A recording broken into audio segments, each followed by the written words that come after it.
I saw a video the other day that I want to share with you and I want to talk about because it's really, really interesting. And more than it being interesting, it presents a problem that I think is something that we need to address and we need to address quickly.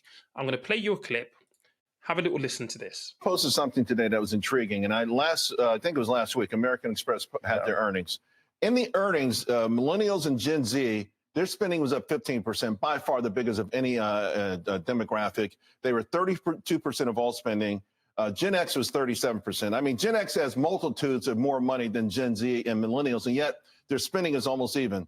So you had this thing today. I love it. This doom spending, right? Yeah. Where there's this no hope about the future. So spend everything right now. And the 35% of Gen Z does that. 43% according to Credit Card, but 43% of millennials.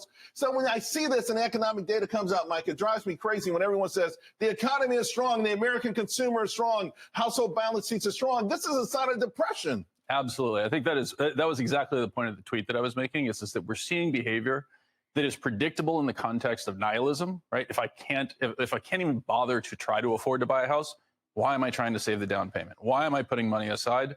Let's live for today. And we saw that behavior in the 1920s in the United States. And unfortunately, we seem to be seeing it in this generation now. It's really interesting that it was positioned in this kind of victimhood way.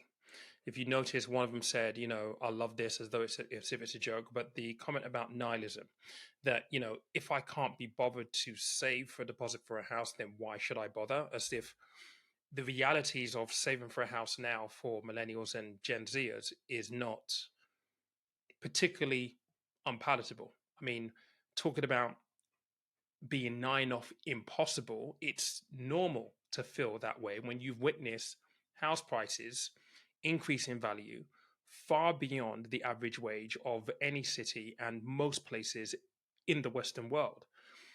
To add on to that, we've had cost of living crisis. We've had people coming out of university with tens of thousands, sometimes hundreds of thousands of pounds in student debt. Wage stagnation until recently. When you combine all of these things, is it no wonder that you have a generation of people who feel this way? And so with doom spending, what they're doing is they're spending money on things to make them feel better because they feel as though life is just so crap and their dreams and aspirations are so unachievable.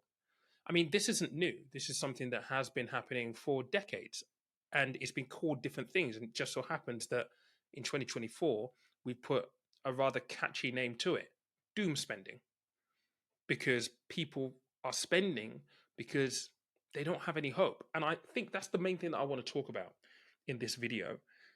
The place that you get to psychologically when you doom spend, right? I think that's the biggest challenge, not stopping and saying, okay, look, maybe I need to restructure my finances in a particular way, but the psychological surrender to the fact that my dreams and my aspirations are unachievable. That is what I want to talk about, because I feel as though that's something that is so difficult to beat once you succumb to it.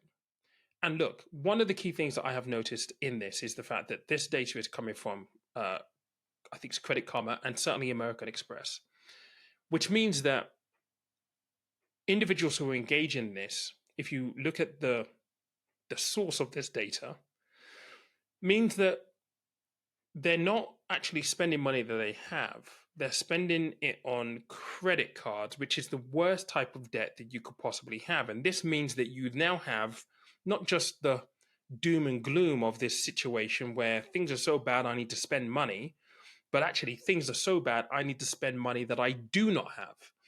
And that cycle is one that is extremely hard to break free from. And I know that because I was in it for 10, almost 15 years. And so this is a much, much, much, much bigger problem. And it's really interesting to see how this has also been covered on platforms like TikTok. And I also want to play you this clip as well, because it's very, very interesting, because this is from the horse's mouth, essentially. This is how they are feeling right now. Listen to this.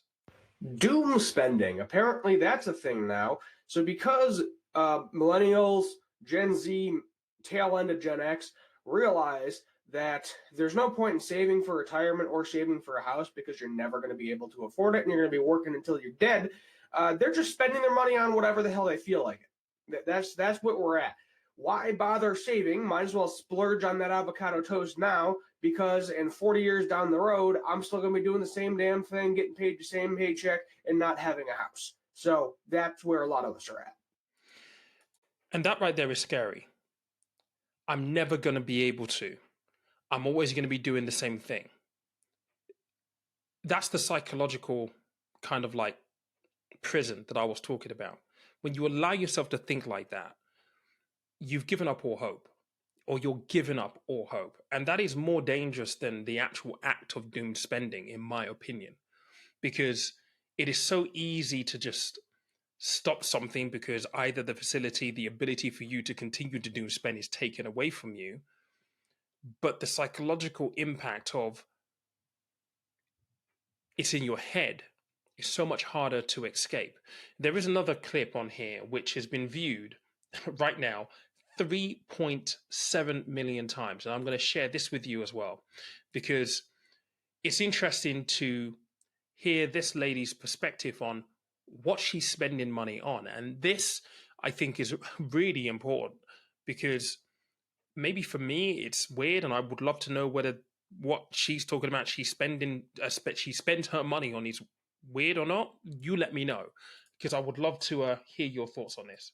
When older people ask me how young people are affording nice things that they wouldn't even buy for themselves, I tell them it's because we can't afford anything else. Home ownership or starting a family is so out of reach that we're using that down payment or kid money on whatever it is we can't afford that'll bring us a semblance of the kind of adulthood we were promised. When houses are $1 million plus and an older couple will likely outbid us anyway, we're going to relinquish any lingering delusions about homeownership and instead use that money to give our dogs the most enriched puppyhood they can have. Now, I know, look, for her, it's treats for the dogs and all that kind of stuff. But like I said, I feel like it's normal and it's okay to spend money on things that, give you this sense of fulfillment, give you this sense of maybe you are living the life that you aspire to. But here's where, some hard truths I think need to be kind of like told. And I don't want to come across, because I'm not a boomer, and I've heard this argument from boomers quite a bit, saying that, avocado and toast, save a little bit of money there and you'll be able to save for a house. I mean, things are difficult, and Gen Zers, millennials, they are facing challenges that no generation has ever had to face before. But that doesn't change the reality and the fact that you are not guaranteed anything in this life. If you thought that your life was going to be a certain way, that was never guaranteed. You have to go out and you have to earn that. You have to pick up the skills.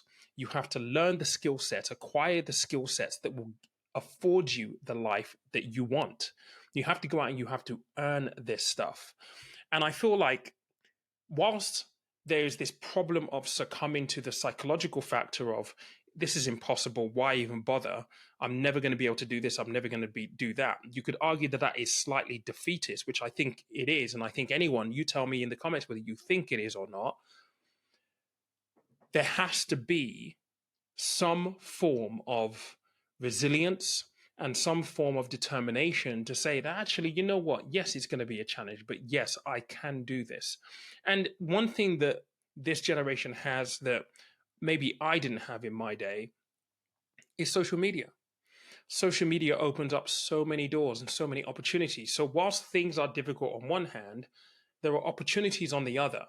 And I feel like there needs to be a reckoning between the two and a realization that you do have a lot of tools available to you. Is it going to be easy? No, it's not. I mean, nothing ever is easy. And that's the whole point. Nobody's coming to save you. Nobody owes you the world. You have to go out and earn your stuff, right?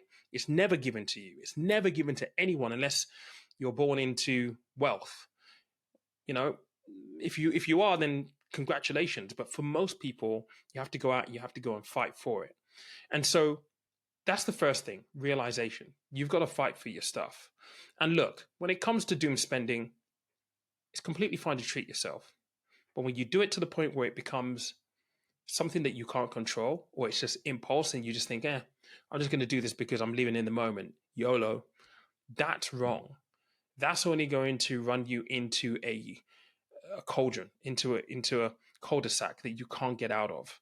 And trust me, I know 10, 15 years dealing with credit card debt, it's horrible. It's demoralizing. What it does to your mental health is it's not worth the cost. And that's why I always say the cost of debt is more than money. There is a toll on you. And I found this really, really interesting. I found it quite fascinating, just in terms of how it's actually being reported. I think it's really important to be able to key in to a clear vision of what you want and how you go about doing it. Because I think it's very, very easy to look at property prices and to say, I want to buy a house, but prices are here and I'm privileged. I'm sat in my own house here. I understand that I don't necessarily have the same struggles as Gen Zers and millennials, but the fundamental principles of how you acquire these things are the same for those of us who weren't born with a silver spoon. You look at your goal and you look at what are the small bite-sized chunks, the small steps to achieving that bigger goal. It all starts from that. And then you can get into the practicalities of what you do in each of the steps. And this week, by the way, on the channel, I've got content around financial planning and how to build a financial plan.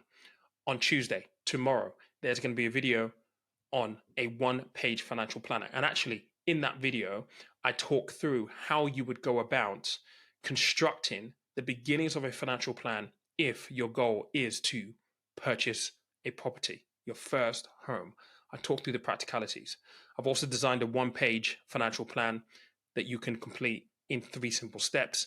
And if you pick it up, there's a 10-minute tutorial video giving you a deep dive in how you actually use it to increase your chances of success and use it effectively. So stick around this week for content starting tomorrow. But I wanted to raise this. I wanted to have a conversation about this because I think it's one that we need to have. Let me know what you think down in the comment section. Thanks for watching.